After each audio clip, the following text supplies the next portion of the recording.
Part 6। प्राकृतिक आपदा। भूकंप।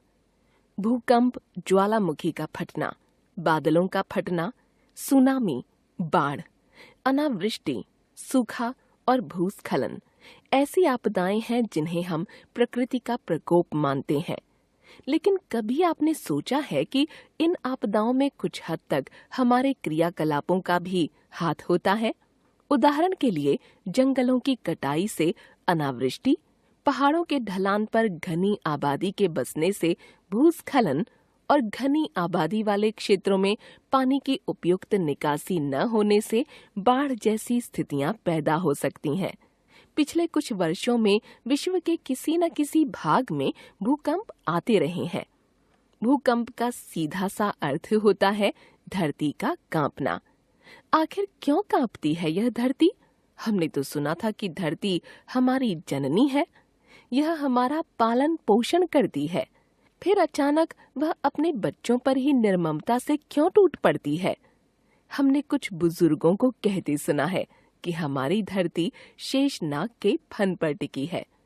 जब शेषनाग क्रोधित होते हैं तो धरती कांपने लग जाती है। क्या यह सच है? कुछ अमरीकी लोग मानते हैं कि धरती के नीचे एक विशालकाय व्हेल मछली है। जब वह मछली करवट बदलती है तब धरती कांपने लगती है। मुझे याद है कुछ वर्षों पहले मेरे एक मित्र ने बतलाया था कि भगवान ने इस धरती को बनाकर उसे एक मेंढक की पीठ पर रख दिया है। जब जब वह मेंढक फुदकना चाहता है तब तब धरती कांपने लग जाती है। क्या ये सारी बातें सच हैं? इनका उत्तर है नहीं। आइए आपको भूकंप आने का कारण समझाएं। हमारी धरती की सतह के नीचे लगभग 100 किलोमीटर तक का भाग सख्त है। इस सख्त भाग की ऊपरी परत को भूपृष्ठ कहा जाता है। उसके नीचे लगभग 200 किलोमीटर का भाग नरम है। यह नरम भाग मेंटल कहलाता है। भूपृष्ठ कई टुकड़ों में बंटा है जिन्हें प्लेट कहा जाता है।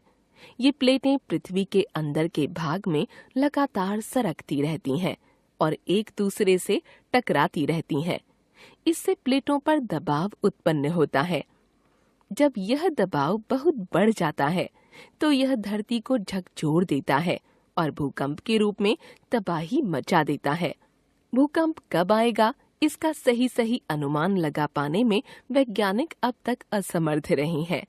बाढ़, सूखा या तूफान जैसी आपदाओं के बारे में वैज्ञानिक पूर्वानुमान लगाकर लोगों को सचेत कर देते हैं, लेकिन भूकंप का पूर्वानुमान अभी पूरी तरह संभव नहीं हो पाया है।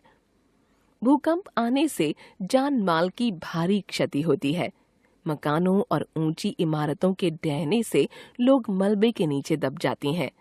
अतः जिन क्षेत्रों को भूकंप की दृष्टि से खतरनाक समझा जाता है उन क्षेत्रों में भूकंप रोधी मकान बनाने की सलाह दी जाती है।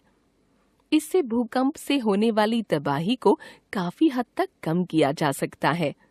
भूकंप से हम अपने आप को, समाज को और देश को कैसे सुरक्षित रख सकते हैं, इसका उत्तर हमारे वैज्ञानिकों को ढूंढना होगा। साथ ही हमें उस दिन का इंतजार है जब वैज्ञानिक समय रहते भूकंप आने की पक्की सूचना दे पाने में समर्थ हो पाएंगे।